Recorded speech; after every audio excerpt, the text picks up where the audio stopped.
My fellow sisters, we have suffered too long, bound and enslaved to ideals which have no base.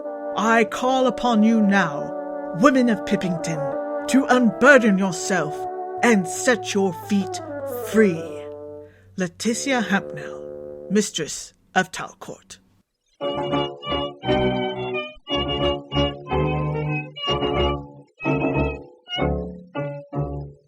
By the turn of the century, only 2 shoemakers remained in Pippington. The rest had given way as factories churned out cheap shoes which fell apart within a few weeks.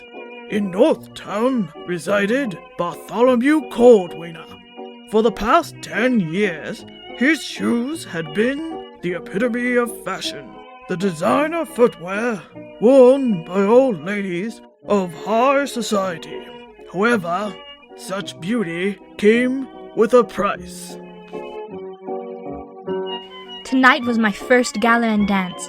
For so many years, I have but longed for a pair of cordwainers, not knowing they would clamp my toes like a vice. I understand now why fine ladies walk so tenderly. My toes are pinched, my feet are bruised, but I must wear them again if I want the attention of Mr. Arthur Honeycourt. Journal of Adriana Fairweather.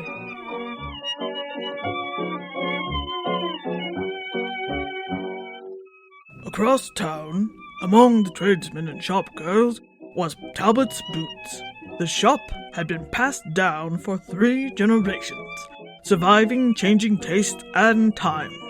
Now, the turning factories threatened to stop the hum of the little shop. The owner, Peter Talbot, was a common, quiet man, known for his gentle and charitable nature.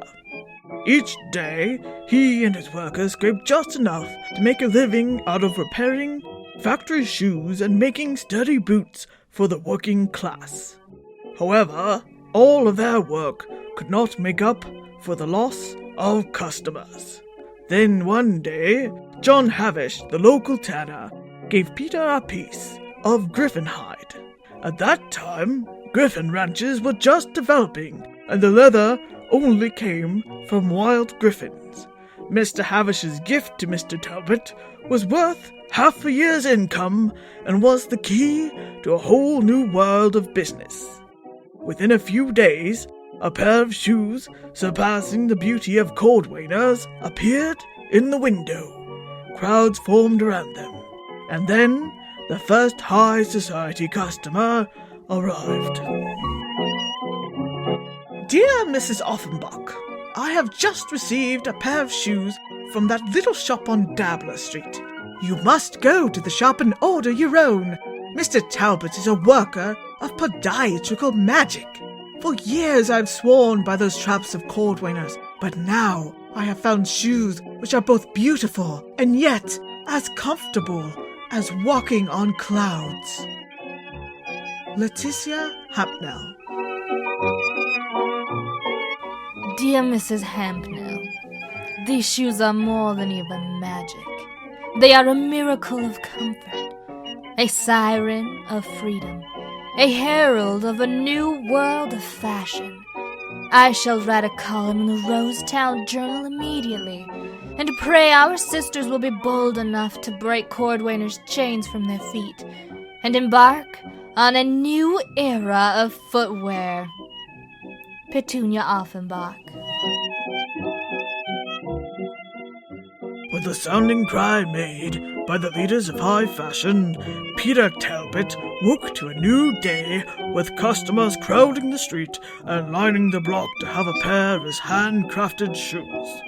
While Mr. Talbot made many of the shoes himself, most appeared overnight, arriving by some unknown hand. Whether made by elves or worker, the extra help was needed to meet the new, clamoring demand for a pair of Talbot's shoes. It would be many months before Peter would meet and thank his hidden benefactors. However, that chance meeting risked everything he had gained.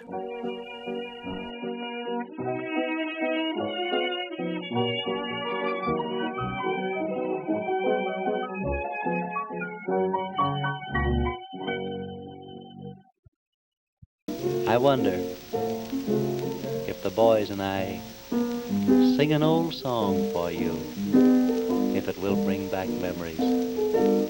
I hope so. Shine on, harvest moon, up in the sky. I ain't had no lovin' since April, January, June or July.